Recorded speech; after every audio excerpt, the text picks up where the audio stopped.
Choosing the right e-commerce platform can feel like navigating a minefield.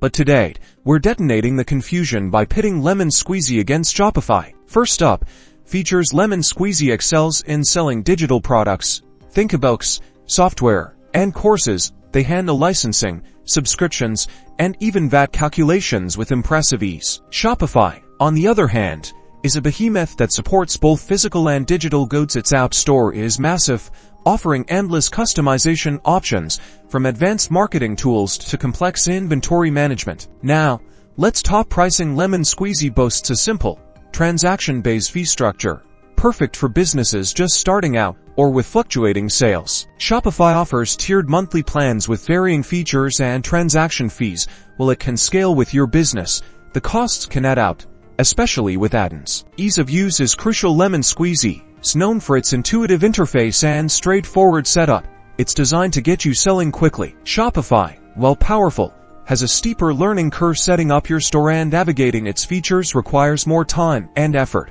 but the wealth of resources available can help. So, who wins? It depends. If you're primarily selling digital goods and value simplicity and cost-effectiveness, Lemon Squeezy is a strong contender. But if you need a versatile platform for physical or digital products, extensive customization, and scalability, Shopify is the reigning king.